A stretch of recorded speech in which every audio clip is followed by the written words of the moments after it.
Hi guys, how are you all doing? Welcome to the 5th episode of Morning Chai and Ikigai.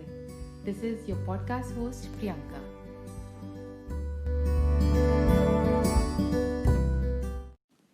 In today's episode, I'm going to read out a short story written by me. Please listen to it till the end, and if you like it, do drop me a comment, share it, and if you haven't subscribed to my channel yet, do subscribe. The final appointment. Harish was sitting in his therapist's office. His mind had gone wool gathering once again. There were so many talkers in the world, but hardly any listeners. Harish was more of a listener, but not always by choice. He was introverted by nature and had grown to loathe this kind of world where those like him were made to feel invisible, where everybody was taken at face value, where people like him were treated like they were a fly on the wall, swatted away from receiving the attention they deserved. It was his first appointment with Dr. Goodenough, and a strange kind of anxiety had already taken root in him. He sat snug in the patient's chair on the other side of the table, biting his nails, silent, while the doctor waited patiently for him to start speaking. A whole 10 minutes had elapsed, and he could now sense she was getting annoyed. But weren't shrinks supposed to be patient? Harish noticed she was scribbling furiously in her notepad. He wondered what she could be writing about him even before he had uttered a word. Just like everyone else, she was judging him too. He winced.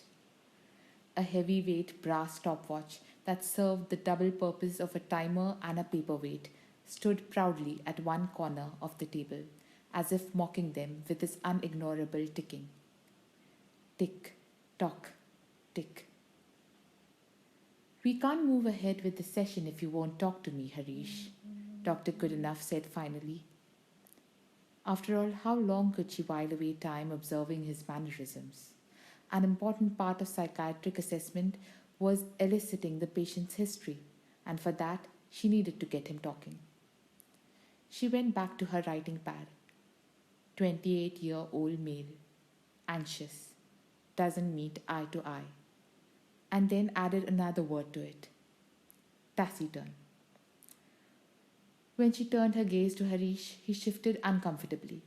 Then, as if gathering all his energy to talk, he finally started. There is something wrong with me, Dr. Goodenough. Dr. Goodenough noticed his stammer. Her eyes automatically shifted towards the stopwatch. Now, Harish, that's for me to decide, isn't it? You tell me what it is that's worrying you. Again, a long pause. I cannot control my anger, doctor. It's like some switch in me gets turned on, and I don't even realize how. His voice trailed off as he looked at the floor. That uncontrollable stammer, that could be the cause of his lowered self-esteem, Dr. Goodenough thought. Or was it the other way round? Was the rage he was talking about a precipitation of the inadequacy he felt? As a psychotherapist, she was aware every external manifestation had an internal cause. She knew the issue needed to be handled delicately. She did not want to push him, but she couldn't help wish he would answer her questions promptly. The long silence following every question was exasperating. He was her last appointment for the day, and her mind was already racing ahead of time. She needed to pick the groceries on her way back home. Today was laundry day. Sarah's teacher had called reminding her of the PTA meet tomorrow. Her daughter was doing badly at school and she needed to address that issue with her as well. It was tough playing all calm and composed when there were so many personal issues at hand. Psychiatrists are human too, she thought. And there was Harish, she inwardly groaned. Why did my last patient of the day have to be the one with the stutter? They only had a few minutes left before the session ended, and they hadn't made any progress yet. So what do you do to control it then, Harish? This anger you say you feel? Her voice was soothing. She was trying to keep her demeanor composed. She wanted to ease him a little. I count to 10. My counselor, the one I went to before seeing you, advised me to do to do that. Good. That ought to cool you down from an impulsive response then. I'm sure it was helpful. Not really, Doctor. Good. You can call me Irene. She interrupted him. So, Harish, what is it that angers you? Anything in particular that you have noticed? There is no patent, Doctor. I just don't know what can trigger it. But once it sets, it's like an itch that I need to stop. My head did that. That's very good. Acknowledging the issue is important to solve it. Seneca says consciousness of the problem is the first step to salvation. Seneca, they were making progress. Quoting Seneca always helps spark curiosity in her patients. But she did not have time to explain, not today. Diving into philosophy could wait for subsequent sessions. Never mind that, Harish. Tell me more. Have you felt this way recently? Yes, doctor. Recently, another long pause later, he continued. I almost rashed.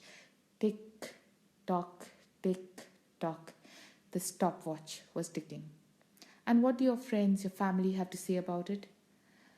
I have no one to call. My Dr. Goodenough couldn't help but glance at the stopwatch on her desk again. Very well, she said nonchalantly. Usually these kind of anger issues have a deeper psychological basis. 1. Harish shut his eyes tight. He could feel a headache setting in. But that's not what I'm here for. I have seen a lot of cases like these, Dr. Goodenough continued.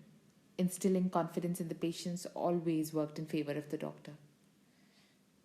2. Harish was now rubbing his temples. He squeezed his glabella with his thumb and middle finger, but that did not stop the vertical creases from crowding his forehead. I've helped a lot of patients deal with it, but what you need to, she was still talking. 3, 4, 5. Fully cooperate with me on this, Harish. Most patients are angry at something that has happened in their past. A case of childhood trauma, perhaps. 6, 7. Or suppression. Any incidents like that with you, Harish? A collage of memories flashed in his mind. A young Harish being mocked at for his stammer. His class teacher had refused to let him participate in the school drama club, even though he knew all his lines by rote. Then there was his one true love and subsequent heartbreak. You can't even propose right, she had mocked, cutting him off in between. He was only 19 then. As the memories flooded in one by one, his mind wandered to the tiny, everyday things. Every job appraisal he got replaced in, the snide remarks he'd received from drunk office colleagues at every work party, the social outings where he always seemed to be outwitted by those he knew were not half as smart as him, all because the world was always in such a hurry. His stammer was a part of him, a part that people wouldn't accept because they felt it delayed them, slowed them down. The heartbreak, the humiliation he had to face every time he was snubbed had slowly changed him into something. Something only he was aware of and wished he could undo. Actually, doctor, he said softly, trying to be heard. But to no avail, she did not even notice him anymore. 5, 6, 7. We will go through a detailed psychological analysis at our second sitting, for which 7. Can you fill out this form for me, Harish? 7. Hello, are you all right? Hey, what do you think you are? No! A loud scream escaped from the doctor's office. The receptionist rushed inside. There was a look of terror on her face as she muffled a scream. Dr. Goodenough lay lifeless on the floor, blood gushing out of a fractured skull. The object of assault, the brass stopwatch, was lying on the floor covered in blood. Harish walked past the trembling receptionist with an impassive look on his face, his eyes glazed over. 8, 9, 10.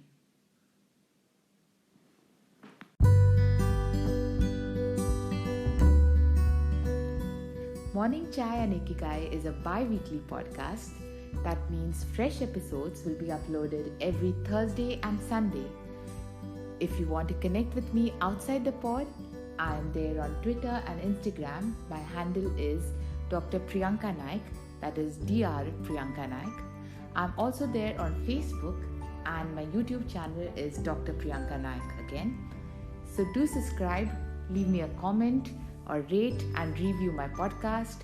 I also blog at drpriyankanaik.com.